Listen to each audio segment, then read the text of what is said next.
I sustained my brain injury as the result of an assault when I was trying to help a woman who was being beaten. They didn't think surgery would be a possibility to save my life.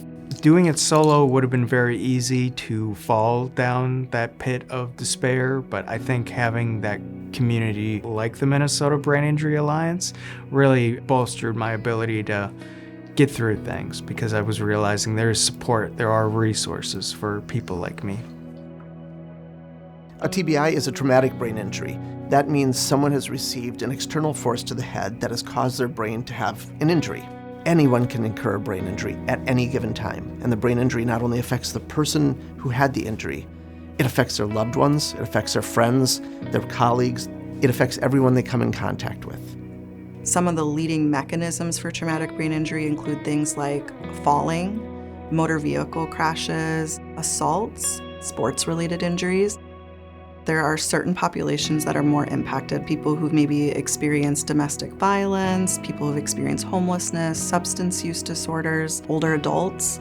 People who already may have the least access to resources to diagnose a brain injury.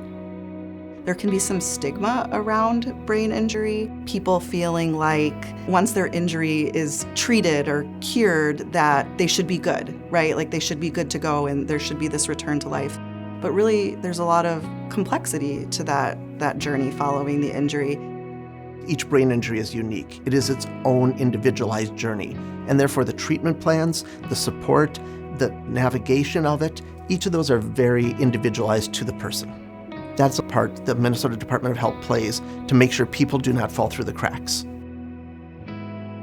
If someone is treated in a hospital or emergency department and meets certain kind of diagnoses for traumatic brain injury, they might receive a letter in the mail from the Minnesota Department of Health. They also might receive a telephone call letting them know, hey, there's this program available to you at no cost so that we can help.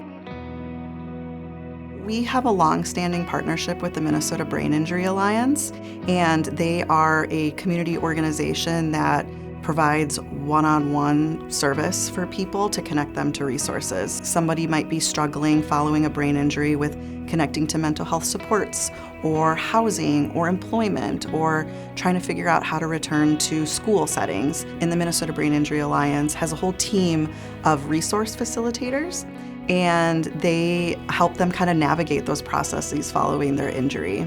They just might need additional supports along the way, and that's exactly what resource facilitation is trying to help with.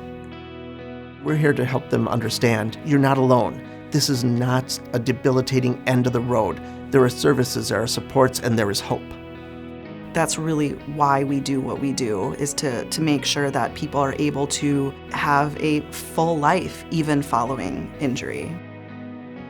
I was connected to the Brain Injury Alliance when they actually reached out to me. I think it's a struggle for anyone, but especially if you have a traumatic brain injury, you don't know where to look or where to begin.